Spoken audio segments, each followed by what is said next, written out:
Good evening, students. Today I am going to explain you electric motor. We are very familiar with motor. What motor does? When we switch on motor, it will lift water from ground floor to the tank. So, from this we can conclude that motor is a device which converts electrical energy. We are switching on motor. It means we are giving electrical energy to the motor. So it is converting electrical energy into mechanical energy. So motor is a device which is converting electrical energy into mechanical energy. So motor is a device which is converting electrical energy into mechanical energy. Now, on what principle does motor works? Motor works on the principle of magnetic effects.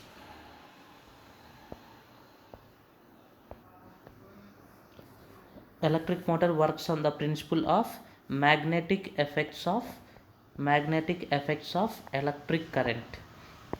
It means whenever we place a current carrying wire in magnetic field, then it will affect with some magnetic force. So that is why electric motor works on the principle of magnetic effects of electric current. Now let us go into the detailed working of electric motor. How electric motor works. In any electric motor, there will be two permanent magnets. These two are permanent magnets. One magnet will be faced north pole and another magnet will be faced with south pole. So here in these two permanent magnets, there will be between these two permanent magnets, there will be strong magnetic field between these two magnets, and magnetic lines of force will be passing between these two magnets.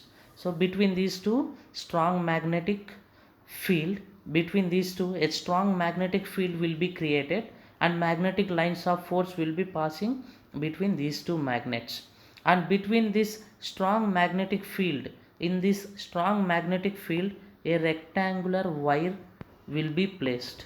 A rectangular wire will be placed. If we place set of such rectangular wires, then they are called as armature. If we place set of such rectangular wires, then it is called as armature. Now in this rectangular wire, when we pass current in this rectangular wire, then here in this rectangular current carrying wire there are four parts. This is one part, this is second part, this is third part, and this is fourth part. This is first part, this is second part, this is third part, and this is fourth one. So here first, if you observe this wire and this wire, if you observe these two wires are parallel to the magnetic field. These two wires are parallel to the magnetic lines of force. These two wires are parallel to the magnetic lines of force. It means these two wires are parallel to the magnetic field, and when current carrying wire is placed parallel to the magnetic field, then force acting in it will be zero. When current carrying wire is placed parallel to the magnetic field, then force acting in these wires will be zero. Force in these two wires is zero. Now we have this wire and this wire. We have another two wires. Now these two wires are placed perpendicular to the magnetic field. These two wires are placed perpendicular to the magnetic field. Whenever a current carrying wire is placed perpendicular to the magnetic field, remember these two wires, this wire and this wire. Whenever a current carrying wire is placed perpendicular to the magnetic field, then force acting on it is F is equal to BIL. F is equal to BIL is the magnetic force acting on a wire placed perpendicular to the magnetic field. So here on this wire and on this wire, same amount of force will act. F is equal to BIL. F is equal to BIL. But according to Fleming's right hand rule, force acting on this wire will be downwards and force acting on this wire will be upwards. So according to Fleming's right hand rule, force acting on this wire is downwards and force acting on this wire is upwards, but the force value is same. F is equal to BIL. These two equal and opposite forces will form a torque. These two equal and opposite forces will form torque, and they will rotate this current carrying wire. Hence, whenever we pass current, this current carrying wire will be rotated. It means here electrical energy, we are supplying current, it means we are supplying electrical energy. This electrical energy will be converted into rotational energy. So electrical energy is converted into rotational energy, and rotational energy is nothing but a form of mechanical energy. Here we have, so here we have some important points, that is here we have one more important point, that is why we are going to use these rings here. These rings are called split rings. Why we are going to use these two split rings here? Let us see why we are going to use those two split rings. So here these are called split rings. This is very important point in this electric motor. These two are split rings. These are split rings. Why we are going to use these split rings? So split rings, they are also called as, it is also called as commutator.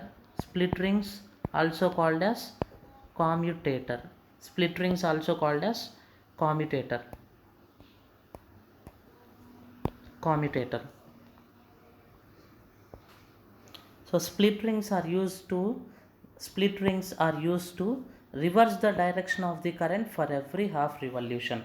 Split rings are used to reverse the direction of the current for every half revolution, and split rings are always used in DC current only. Split rings are always used in case of DC current, that is in case of DC motor or DC generator.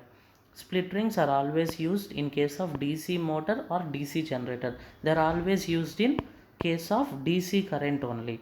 And split rings will be always in semicircular shape. They will be like semicircular shape. And I request you, do not get confused with slip rings. These are slip rings. Slip rings will be slip rings. Slip rings will be in circular shape. Do not get confused with slip rings. Slip rings will be used in, always they will be used in AC generator or AC motor or AC current. Remember, slip rings are always used in case of AC, whereas split means semicircular rings will be always used in case of DC, and slip means circular rings are always used in case of AC current. Whereas split rings have a specific purpose. Split rings are always used to reverse the direction of the current for every half revolution.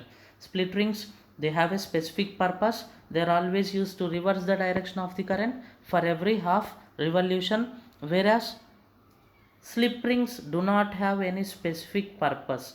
They are just used to maintain the contact with rectangular coil. They are just used to maintain the contact with rectangular coil.